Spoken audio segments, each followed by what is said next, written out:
Students students आज हम vector के लास्ट लेक्चर को डिलीवर कर रहे हैं और इसमें हम एक नया वर्ड पढ़ेंगे, स्केलर ट्रिपल प्रोडक्ट। एक बार समझिए दोबारा से क्या बोल रहा हूं, स्केलर ट्रिपल प्रोडक्ट। अभी तक आपने देखिए डॉट प्रोडक्ट पढ़ा, क्रॉस प्रोडक्ट पढ़ा, लेकिन अब क्या पढ़ रहे हैं आप, स्केलर ट्रिपल प्रोडक्ट। तो स्केलर ट्रिपल प्रोडक्ट आपको समझा रहा है कि इसमें टोटल 3 वेक्टर्स होंगे। तो कैसे स्टार्ट करते हैं, देखिए स्केलर ट्रिपल प्रोडक्ट को रिप्रेजेंट करने का ये व्यू है। आप 3 वेक्टर लिखेंगे और उनको क्लोज ब्रैकेट में ही लिखेंगे, वो कहलाएगा कि आपने स्केलर ट्रिपल प्रोडक्ट की प्रेजेंटेशन कर दी। अगर हम इसको डेफिनेशन से समझें कि स्केलर ट्रिपल प्रोडक्ट डेफिनेशन के थ्रू क्या कहता है, तो वो ये कहता है कि 2 वेक्टर्स में तो क्रॉस होगा और थर्ड के साथ डॉट होगा। क्या आपको ये समझ आया कि लास्ट 2 वेक्टर्स में अगर मैंने क्रॉस दिखाया तो फर्स्ट के साथ वो डॉट होगा। अगर मैंने पहले 2 में क्रॉस दिखाया तो लास्ट के साथ वो डॉट होगा। आप दोनों में से कोई भी मेथड याद कर सकते हैं, दोनों से आंसर सेम आएगा, क्योंकि मैं बाद में प्रूव करके दिखाऊंगा कि A dot B cross C या फिर A cross B dot C दोनों सेम होते हैं। इन दोनों में कोई फर्क नहीं है कि स्केलर ट्रिपल प्रोडक्ट को अगर हम डेफिनेशन से याद करें तो 2 में लगातार 2 में क्रॉस और थर्ड के साथ डॉट। तो एक पैटर्न हम बोल रहे हैं A dot B cross C, और अगर हम पहले 2 में क्रॉस लगाते हैं तो A cross B dot C। मुझे लगता है आपको याद हो गया होगा ये फार्मूला। और अब इसको क्वेश्चन को प्रैक्टिकली समझते हैं, इस फार्मूले को प्रैक्टिकली। तो मैंने यहीं पे एक क्वेश्चन ले लिया, फार्मूलों के बीच में ही एक क्वेश्चन ले लिया, और इस क्वेश्चन को मैंने टोटल 3 मेथड से करके दिखाया और तीनों मेथड से आंसर सेम आता है। लेकिन फिर भी मैं आपको कहना चाहूंगा कि अगर जब आप मान लें कि ये तीनों मेथड सही हैं, हम इससे भी कर सकते हैं, इससे भी कर सकते हैं और इससे भी, ये तीनों जब आपको समझ आ जाते हैं तो किसी भी क्वेश्चन को जब आप कर रहे होंगे तो स्केलर ट्रिपल प्रोडक्ट में फर्स्ट मेथड ही अडॉप्ट करना। मैंने इस पे लिख दिया आपके लिए कि ये बेस्ट मेथड है, मेरे एडवाइस के अकॉर्डिंग ये बेस्ट है, और बाकी आपको सेकंड अच्छा लगता है, थर्ड अच्छा लगता है, आप कोई भी कर सकते हैं। तो समझें, आज हमें scalar triple product find out करना है। ये सिंबल आपको पढ़ना आ गया होगा। इफ ए आपको गिवन ये है, बी आपको ऐसे गिवन है और सी आपको ये वाला गिवन है, तो सबसे पहले हमने लिखा ए नंबर 1 से मार्क करके, बी को नंबर 2 से और सी को नंबर 3 से। तो फर्स्ट मेथड, जिसको हम शॉर्टकट मेथड बोलते हैं, ये आपने पहले कभी नहीं सुना, फर्स्ट टाइम सुन रहे हैं। तो ए बी सी की स्केलर ट्रिपल प्रोडक्ट करने का मीनिंग होगा कि फर्स्ट लाइन में, फर्स्ट रो में आप ए के कोफिशिएंट फिल कर दीजिए, सेकंड रो में आप बी के कोफिशिएंट फिल कर दीजिए और थर्ड रो में आप सी के कोफिशिएंट्स फिल कर दिए और उसको एक्सपेंड कीजिए लाइक जैसे डिटरमिनेंट को करते हैं, और उससे आपको आंसर मिल जाएगा। तो एक बार दोबारा चेक कर लेते हैं। ए के कोफिशिएंट्स में आपको i के लिए 2, j के लिए -3 और k के लिए 0 नजर आ रहा है, और जब b के कोफिशिएंट्स फिल करते हैं तो 1 1 -1 1 1 -1 नजर आ रहा है, और जब आप c के कोफिशिएंट पिक करते हैं तो 3 0 -1 3 0 -1। 0 हमने बीच में इसलिए बोला क्योंकि यहाँ पे j कैप वेक्टर नहीं है। तो अब इसको एक्सपेंड करना मुझे लगता है आपको आता है। एक बार हम 2 को हेड बनाएंगे, एक बार -3 को। जब -3 को हेड बनाएंगे लेकिन लिखेंगे +3, क्योंकि मिडिल वाले टर्म को जब हेड बनाते हैं तो साइन चेंज करते हैं, और लास्ट में 0 को हेड बनाएंगे तो सब कुछ 0 हो जाएगा, उसके साथ के वो 4 मेंबर भी लिखने की जरूरत नहीं है। और 2 को हेड बनाने के बाद जब हम पूरी एक रो और पूरी एक कॉलम को डिलीट करते हैं तो वो जो 4 मेंबर बचते हैं वो है 1 -1 0 -1, वो लिख दिए गए। 3 को -3 को जब हमने हेड बनाया जो +3 बना, और उसको डिलीट करने के बाद जो 4 मेंबर आपके पास बचते हैं वो 1 -1 3 -1 और 0 को ऐसे लिखा। और फिर 2 को हेड बना के right hand minus left hand calculation करनी शुरू की, तो -1 -0 का +0 हो जाएगा, और यहाँ पे 3 बाहर लिखने के बाद -1 और -3 का +3 हो जाएगा, और यहाँ पे 0। तो कैलकुलेशन बनती है यहाँ से -2 + 6 और 0 कैलकुलेशन करके 4 आपका आंसर आ जाता है। तो ये था एक मेथड। फिर सेकंड मेथड, अब हम इसको डेफिनेशन से समझने की कोशिश करेंगे कि हम स्केलर ट्रिपल प्रोडक्ट को डेफिनेशन से करते हैं। तो डेफिनेशन आपको कहती है कि अगर लास्ट दो में क्रॉस किया है तो फर्स्ट के साथ डॉट दिखाएं। तो अब हम पहले लास्ट दो की क्रॉस करेंगे, तो बी और सी की पहले क्रॉस कर देते हैं। तो आई जे के टॉप पे लिखा जाएगा, बी के कोफिशिएंट्स यहाँ पे और सी के कोफिशिएंट्स यहाँ पे। तो बी के कोफिशिएंट्स 1 1 -1 वो लिख दिए गए और सी के कोफिशिएंट्स में 3 0 और -1 वो लिख दिए गए। और उसके बाद जब एक्सपेंड करना शुरू किया, आई को हेड बना के और जे कैप को हेड बना के और के को हेड बना के, वो यू आपको मुझे लगता है आपको आता है। तो कैलकुलेशन करके आंसर आता है -i कैप -2 जे कैप और -3 कैप। इसको हमने फोर्थ रिजल्ट मार्क किया। अब डेफिनेशन पूरी करें तो b क्रॉस c को a के साथ डॉट करना है। तो a को आगे लिखा और b क्रॉस c जो 4 नंबर रिजल्ट से आया वो हमने लिखा। पीछे कमेंट भी लिखे कि यूजिंग रिजल्ट 1 and 4। और जब डॉट शुरू की तो आपको डॉट बहुत अच्छी तरह से याद होगी कि डॉट में आपको i डॉट i 1 होता है, उस नॉलेज से -2 मिलता है। j डॉट j में आपको -3 को जब -2 से मल्टीप्लाई करते हैं तो +6 मिलता है और k वाला है नहीं इसलिए वो लिखा नहीं, तो बैलेंस यहाँ पे 4 बनता है। तो आपको ये फार्मूला भी याद रहा होगा। तो मतलब अगर आप इसको बाय डेफिनेशन सीखते हैं तो आपको क्रॉस और डॉट दोनों टिप्स पे होने चाहिए, दोनों में आपकी परफेक्शन अच्छी होनी चाहिए, तभी आपसे आंसर निकलेगा। लेकिन यहाँ पर आप सभी बातों से बच सकते हैं, ना आपको डॉट की जरूरत है ना क्रॉस की, इसलिए मुझे ये मेथड ज्यादा अच्छा लगता है। बाकी आप अगर इससे करना चाहते हैं तो वेलकम, आप ऐसे कर सकते हैं। तो ये भी आंसर यहाँ से भी 4 है। फिर हम थर्ड मेथड शुरू करते हैं। अब हम डेफिनेशन से एक ऐसे भी बोल सकते हैं कि इस बार हम फर्स्ट 2 में क्रॉस कर लेते हैं, लास्ट वाले के साथ डॉट कर लेते हैं। तो a क्रॉस b शुरू किया तो पहले a के कोफिशिएंट्स बाद में b के कोफिशिएंट्स लिखने शुरू किए। a के कोफिशिएंट्स में आपको दिख रहा होगा 2 -3 और 0 वो हमने लिखा। और फिर b के कोफिशिएंट्स में आपको 1 1 -1 वो हमने लिखा। फिर एक्सपेंड किया, आंसर आया। इसको रिजल्ट 5 मार्क किया। अब आपको a dot a b c की स्केलर ट्रिपल प्रोडक्ट क्या सिखाती है कि फर्स्ट दो भी आप क्रॉस मान रहे हैं और लास्ट वाले के साथ डॉट। तो a क्रॉस b आप निकाल चुके हैं रिजल्ट नंबर 5 में, और c की आपको जरूरत है, यदि थर्ड की जरूरत है तो using result third and fifth आप ये दोबारा लिख लेते हैं। तो अब आप डॉट करते हैं, फिर वही कॉन्सेप्ट i डॉट i 1 होता है तो उस नॉलेज से 3 को 3 से करते हैं 9 बनता है। j है नहीं हमारे पास इसलिए छोड़ दिया गया। k को k से करते हैं तो हमारे पास -5 बनता है और बैलेंस यहाँ भी 4 ही बनता है। तो आपको ये क्लियर हुआ कि तीनों मेथड से आंसर 4 आता है। और हमने ये भी प्रूव किया कि चाहे आप ऐसे करें चाहे आप ऐसे, दोनों तरीकों से भी आंसर सेम आता है। बाकी फिर भी मैं आपसे कहूंगा कि स्केलर ट्रिपल प्रोडक्ट आप एक नया मेथड सीख लें, डेफिनेशन फार्मूला मत लगाएं, आप डायरेक्ट सीख लें कि a के कोफिशिएंट फर्स्ट लाइन में, b के कोफिशिएंट सेकंड में और c वेक्टर के कोफिशिएंट थर्ड रो में लिखने से आप डिटरमिनेंट के तरीके से अगर एक्सपेंड करते हैं तो आंसर आ जाता है। फिर उसके बाद हम अब दूसरा फार्मूला आपको सिखाना चाहते हैं कि स्केलर ट्रिपल प्रोडक्ट पे कोई प्रॉपर्टीज भी रिसर्च हुई है। तो वो प्रॉपर्टीज का मीनिंग समझ लीजिए कि आप साइक्लिक ऑर्डर वर्ड तो जानते ही हैं, तो a b c पे साइक्लिक ऑर्डर लगाएं। और अगर हम फर्स्ट टाइम b लिखना शुरू करें, फर्स्ट टाइम हमने a से स्टार्ट किया, अगर सेकंड टाइम हम b से शुरू करें तो साइक्लिक ऑर्डर बनता है b c a वो लिखा। और तीसरी बार अगर हम c से फर्स्ट वेक्टर को शुरू करें तो साइक्लिक ऑर्डर में बनता है c a b वो लिखा। तीनों आंसर सेम होते हैं, मैं ये कहना चाहता हूं।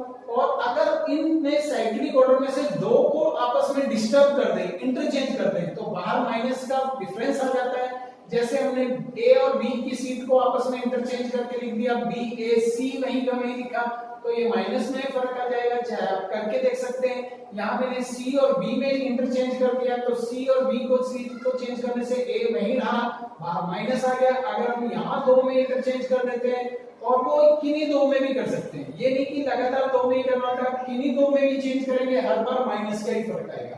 तो आपने ये प्रॉपर्टी को सीख लिया कि अगर तीनों लेटर साइक्लिक ऑर्डर में हैं, जैसे a से स्टार्ट करते हुए abc, अगर b से स्टार्ट करते हुए bca और c से स्टार्ट करते हुए cab, अगर तीनों साइक्लिक ऑर्डर में हैं फिर तो आप उनको तीनों को सेम कह सकते हैं। लेकिन अगर उनमें से दो का ऑर्डर आपस में डिस्टर्ब कर दिया जाए, जो साइक्लिक ऑर्डर को ओबे ना करता हो, अब बी के बाद ए साइक्लिक ऑर्डर को बिल्कुल ओबे नहीं करता, इसलिए आप बाहर माइनस भी लिख देंगे और वगैरह वगैरह आप इसमें भी समझ। दूसरी प्रॉपर्टी समझने की कोशिश करें, स्केलर ट्रिपल प्रोडक्ट का आंसर कभी-कभी जीरो भी आ सकता है जब तीन वेक्टर में से दो वेक्टर सेम हो। कोई से दो वेक्टर अगर सेम है, मैं नहीं कहता कि वो लगातार दो होने चाहिए, फर्स्ट और थर्ड भी हो सकता है, फर्स्ट और सेकंड भी हो सकता है, वो सेकंड और थर्ड भी हो सकता है। कोई दो वेक्टर बिल्कुल सेम होने चाहिए या फिर उनमें पैरेलल का डिफरेंस होना चाहिए। पैरेलल होता है कि दोनों वेक्टर में किसी मल्टीपल का फर्क है, जैसे फर्स्ट वेक्टर वही रहेगा और सेकंड वेक्टर को हम 5 से मल्टीप्लाई करते हैं, आई कोफिशिएंट को भी, जे को भी और के को भी, तो उनमें लैम्डा 1 कहलाएगा, यानी लैम्डा का काम 5 करने लगेगा। तो अगर पहले वेक्टर और दूसरे वेक्टर में किसी कांस्टेंट का भी फर्क आ रहा हो तो हम उसको सेम वेक्टर में कहते हैं पैरेलल वेक्टर कहते हैं कि ये दोनों वेक्टर आपस में पैरेलल है। तो पैरेलल वाली कंडीशन में भी आंसर जीरो आता है और सेम बिल्कुल डिट्टो सेम अगर वेक्टर है तब भी उसका आंसर जीरो आता है, ये भी आपको याद रखना है। अगर तीनों वेक्टर अलग-अलग है तो कैलकुलेशन करना भी आपको आता है। फिर उसके बाद आपने सीखना है कोप्लेनर वेक्टर्स। मैं कोलिनियर वेक्टर्स नहीं बोल रहा हूं, कोलिनियर में पहले आपको वेक्टर में कहीं बाद में बता दूंगा, शायद मैंने नहीं बताया आपको। और three vectors A B C are said to be coplanar. Three vectors coplanar तब कहलाते हैं इफ अगर उनकी स्केलर ट्रिपल प्रोडक्ट कितनी आ जाए, जीरो आ जाए। और फोर पॉइंट्स, आज वेक्टर नहीं मैं कह रहा हूं, 4 पॉइंट्स, अगर 4 पॉइंट्स को कोप्लेनर करना हो तो उन 4 पॉइंट से पहले 3 वेक्टर तैयार करेंगे और वो वेक्टर देख लीजिए कैसे। ए लेटर से शुरू किया तो हर बार ए से शुरू होना है, ए बी, ए सी और ए डी। अगर 3 वेक्टर आपने 4 पॉइंटों से बना लिए और बनाने के बाद अगर आप उनकी स्केलर ट्रिपल प्रोडक्ट करें और वो जीरो आ जाए तो आप उनको कोप्लेनर कहेंगे। कोप्लेनर का मीनिंग बच्चा सुनना चाहेगा कि सर कोप्लेनर का मीनिंग क्या होता है, तो मैं बताना चाहता हूं। ये मेरा हाथ है और ये जो मेरा हैंड है ये एक प्लेन है, ठीक है, और अगर मैं इसके ऊपर 3 पॉइंट दिखाता हूं तो क्या ये तीनों पॉइंट हमारे हैंड पे हैं? यस। तो आप कहेंगे कि ये 3 पॉइंट्स आर कोप्लेनर, क्योंकि ये एक ही प्लेन में है। लेकिन अगर मैं 2 पॉइंट यहां दिखाऊं और तीसरा पॉइंट मैं टेबल पे मार्क कर दूं तो क्या वो तीनों पॉइंट कोप्लेनर है? तो हम मना करेंगे, क्योंकि 2 तो हैंड वाले प्लेन पे लाई करते हैं और एक टेबल वाले प्लेन पे लाई करता है, तो इसलिए वो 3 पॉइंट कोप्लेनर नहीं कहलाएंगे। कोप्लेनर का मीनिंग होता है कि जब सभी के सभी पॉइंट्स एक ही प्लेन पे लाई करते हो, चाहे वो XY प्लेन हो, चाहे वो YZ प्लेन हो, चाहे वो ZX प्लेन हो, तब आप उनको कोप्लेनर कह सकते हो। और इसके लिए आपको कोई डायग्राम बनाने की जरूरत नहीं है, आपको तीनों वेक्टर को जिनको कोप्लेनर करना है उनकी स्केलर ट्रिपल प्रोडक्ट करके दिखा दे। अगर उसकी कैलकुलेशन जैसे हमने ये सिखाई है जीरो आ जाए तो आप कहेंगे कि वो तीनों वेक्टर्स कोप्लेनर है। लेकिन अगर 3 पॉइंट की बजाय किसी दिन 3 वेक्टर्स की बजाय किसी दिन 4 पॉइंट्स आ जाए तो उन 4 पॉइंटों के पहले आप नाम रखेंगे पोजीशन वेक्टर पैटर्न में, OA, OB, OC और OD। फिर उससे आप 3 तरह के वेक्टर बनाएंगे खुद, AB, AC और AD। बुक्स में कुछ और भी लिखा होता है पर आप मेरे वाला मेथड याद करें, AB, AC और AD बना लें और उनकी स्केलर ट्रिपल प्रोडक्ट को जीरो अगर आप करके दिखा देते हैं तो वो 3 वेक्टर, वो चारों पॉइंट भी कोप्लेनर कहलाएंगे। और एक होता है वॉल्यूम ऑफ पैरेललोपाइड की बच्चे को पिक्चर भी क्लियर नहीं होती और टेट्राहेड्रन भी बच्चे को नहीं पता कि कैसा होता है। तो मैं कहना चाहूंगा कि पैरेललोपाइड को लगभग आप ऐसा एज्यूम करें कि जो मान लीजिए हमारे पास कोई एक कमरा है जिसकी लेंथ ब्रेड्थ हाइट अलग अलग है, तो वो कमरा अगर मैं यहां से लेके और 20 किलोमीटर लंबा बना दूं तो वो पैरेललोपाइड कहलाएगा। तो अगर कोई चौरस टाइप की चीज को आप बहुत लंबा बना देते हैं तो वो पैरेललोपाइड शेप बन जाती है। और अगर ट्रायंगल शेप को, अगर आप ट्रायंगल तो बहुत अच्छी तरह समझते हैं, अगर ट्रायंगल वाली शेप को भी मैं बहुत 20 किलोमीटर लंबा बना दूं तो वो टेट्राहेड्रन शेप कहलाएगी।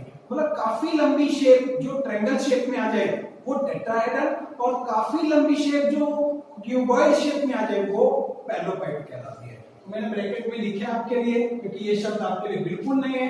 Volume of parallelepiped shape like very long cuboid, कि एक क्यूबॉइड होना चाहिए और वो बहुत लंबा हो तो उसको हम पैरेललोपाइड कह सकते हैं। और टेट्राहेड्रन बहुत बड़ा ट्रायंगल, अगर बहुत लंबा ट्रायंगल है और सुरंग टाइप का एक ट्रायंगल चलता ही जा रहा है तो उसको हम टेट्राहेड्रन कह सकते हैं। तो सुनिए, अगर आपको पैरेललोपाइड निकालना है वॉल्यूम ऑफ पैरेललोपाइड तो उसकी 3 साइड आपको पता होगी पैरेललोपाइड की A, B, C वेक्टर से रिप्रेजेंट हो रही होगी और उनकी तीनों साइड्स की स्केलर ट्रिपल प्रोडक्ट करना, और अगर वो नेगेटिव वाली हो, ये मॉडुलस डाला मैंने कि अगर वो कैलकुलेशन नेगेटिव -4 आ जाए तो आप उसको जल्दी से +4 बना देना, क्योंकि वॉल्यूम कभी नेगेटिव नहीं होता। तो ये लास्ट में जो ये दो ये मॉडुलस टाइप की शेप लगाई गई है, ये इसलिए लगाई गई है कि अगर कैलकुलेशन माइनस में आने लगे तो उसको हम प्लस बना सके, और पीछे क्यूबिक यूनिट्स लिख दें क्योंकि हम वॉल्यूम की बात कर रहे हैं।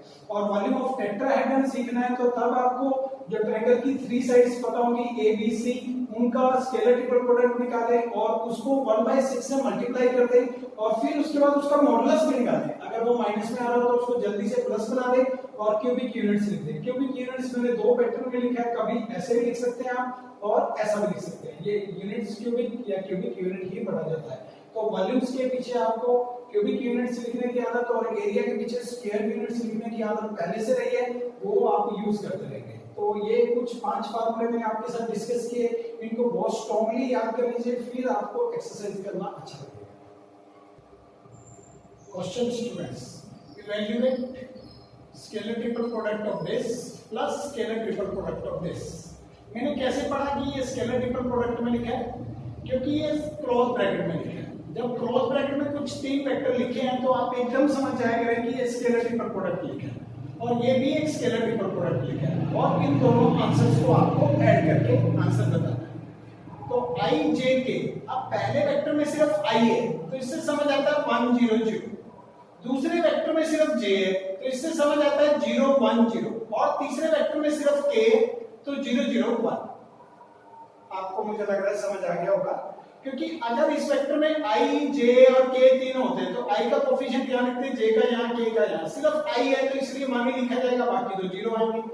j अगर सेकंड वेक्टर सिर्फ j के नाम से है तो j कैप के नाम से तो फिर सेंटर में ही बनाएगा, और थर्ड वेक्टर अगर सिर्फ k के नाम से है तो इसके सबसे लास्ट में बनाएगा। इसी तरीके से i k j समझना है तो फर्स्ट रो में आपको 1 लिखना होगा, बाकी सब 0।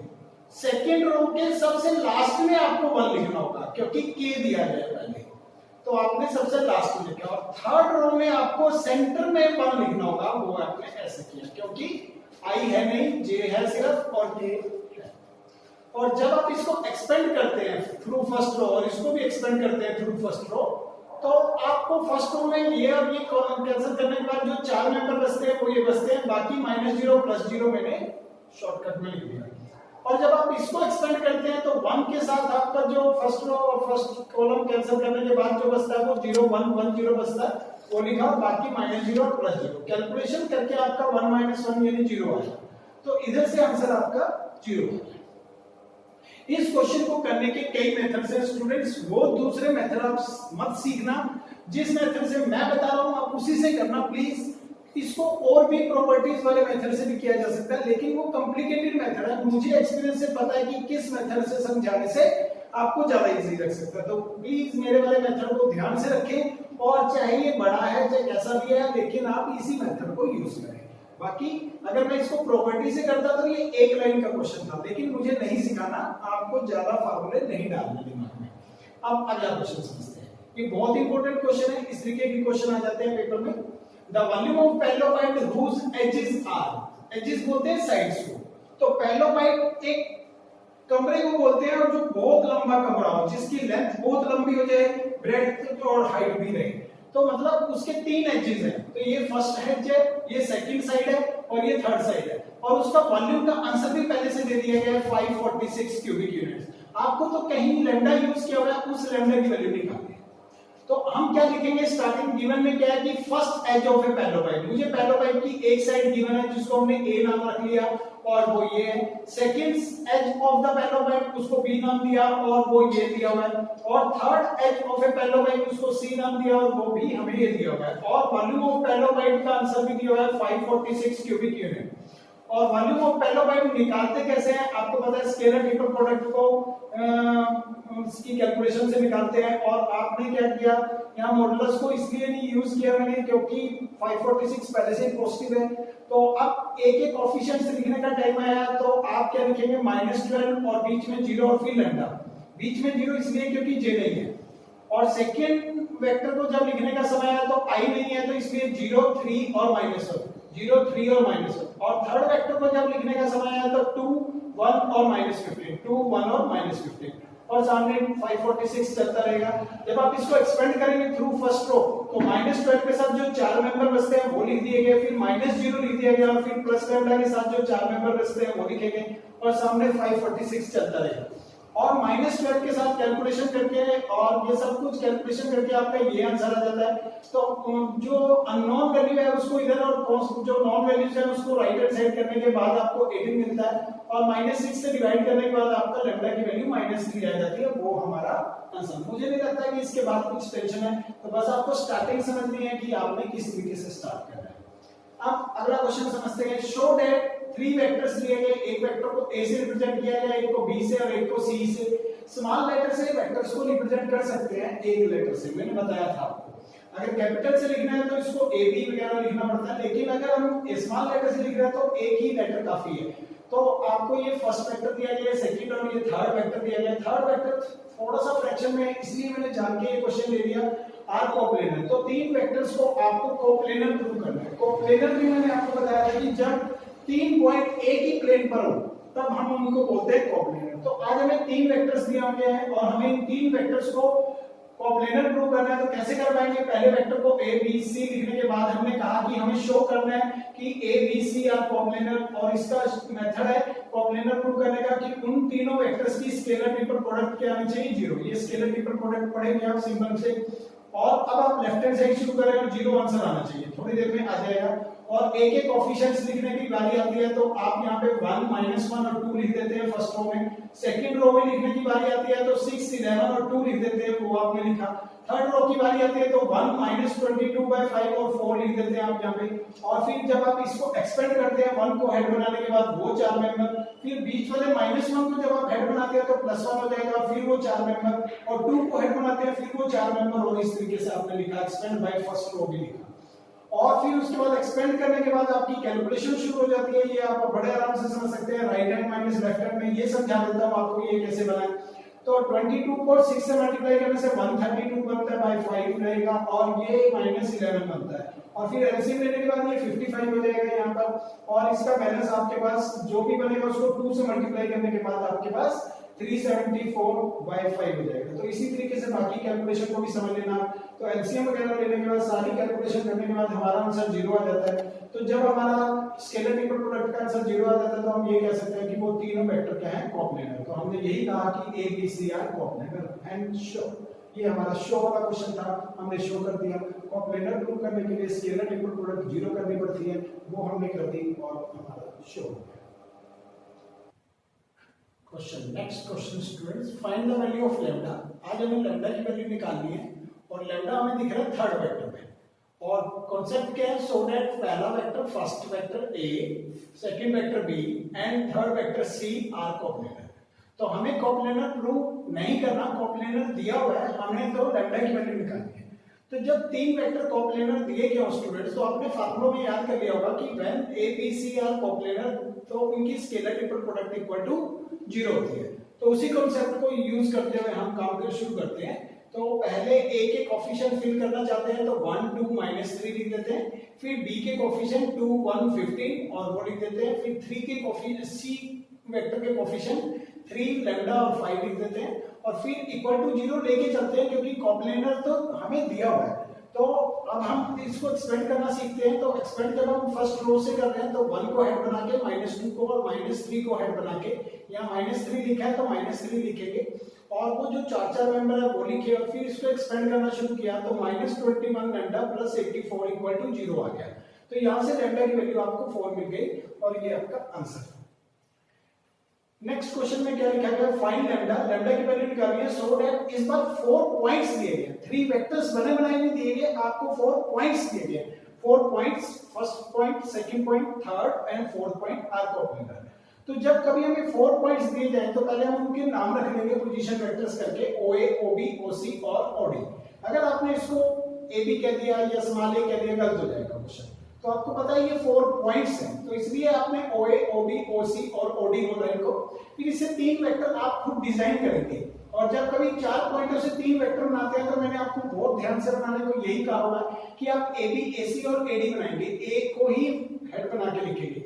तो ए बी बनाना आता है आपको वेक्टर में, ओ बी माइनस ओ ए करने से आता है, तो ओ बी की वैल्यू और ओ ए की वैल्यू को आपस में माइनस करने के बाद आपके पास ये बनता है, और ए सी की वैल्यू में ओ सी माइनस ओ ए करने से आपके पास ये बनता है, और एडी के लिए ओडी माइनस ओ ए करने से आपके पास ये बनता है। और अब आपको पता है कि 4 पॉइंट्स कोप्लेनर दिए गए हैं, तो उससे क्या कहेंगे आप कि एबी एसी और एडी का scalar triple product equal to 0 के बराबर होगा। तो एबी आपने निकाल लिया, उसके कोएफिशिएंट यूज करें 9 लैम्डा माइनस 3 और 2, सेकंड वेक्टर के कोएफिशिएंट यूज करें 11 4 और 1, और थर्ड वेक्टर के कोएफिशिएंट यूज करें -7 14 और -3 और इक्वल टू 0। एक्सपेंड करेंगे फर्स्ट रो से, फिर आप 9 को हेड बनाएंगे, लैम्डा -3 को हेड बनाएंगे और 2 को हेड बनाएंगे, और इस तरीके से सॉल्व करेंगे तो लैम्डा की वैल्यू आपको -2 मिलेगी। ये मुझे नहीं लगता कि आपको ये पोर्शन सिखाने की जरूरत है, कैलकुलेशन थोड़ी हैवी है वो आप कर लेंगे, तो लैम्डा इक्वल टू -2 आ जाएगा और ये आपका आंसर हो गया।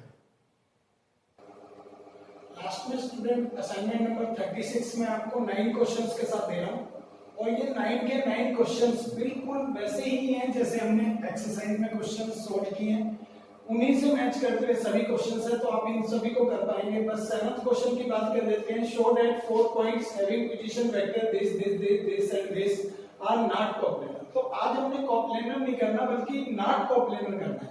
तो जब आप 4 पॉइंटों से OA, OB, OC और OD से 3 वेक्टर तैयार करोगे, AB, AC और AD, उनकी स्केलर ट्रिपल प्रोडक्ट आज 0 नहीं आएगी।